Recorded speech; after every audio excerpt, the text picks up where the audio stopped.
اعوذ باللہ من الشیطان الرجیم، بسم اللہ الرحمن الرحیم۔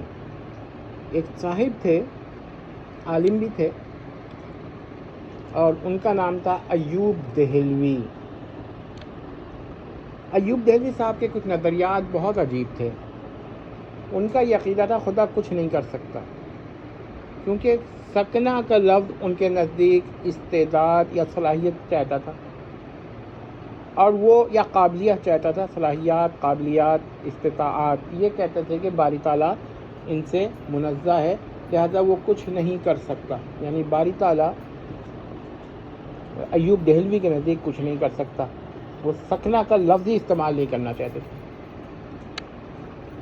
تو وہ یہ کہتے تھے کہ اللہ کی تمام صفات بالفعل ہیں، اور صلاحیت حادث کا خاصہ ہے، قدیم کا نہیں۔ قدیم میں صلاحیت ہی محال ہے۔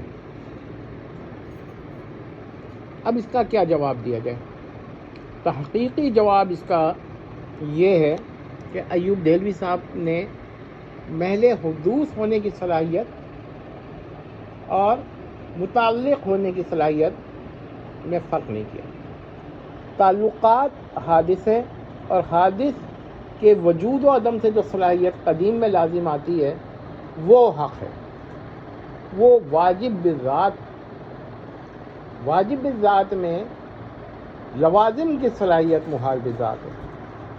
تو ہم اس کا آسان الفاظ میں کہتے ہیں کہ باری تعالیٰ میں محل الحدوث ہونے کی صلاحیت نہیں تھی، نہ ہے نہ ہوگی، یہ ممتنع بالذات ہے، لیکن اس کی صفات کا متعلق ہونے کی جو صلاحیات ہیں یہ محال بالذات نہیں ہے، بلکہ یہ واجب بالذات ہیں۔ جیسے کہ وہی حکم ہے جو صفات کا ہے، کیونکہ یہ صفات کے خواص میں۔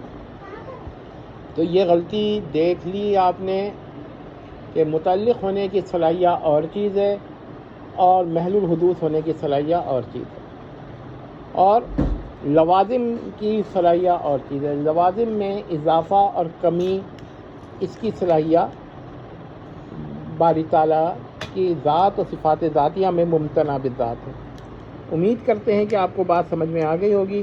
ہاں، لیکن متعلق ہونے کی صلاحیت یہ ممکن بالذات ہے۔ والسلام۔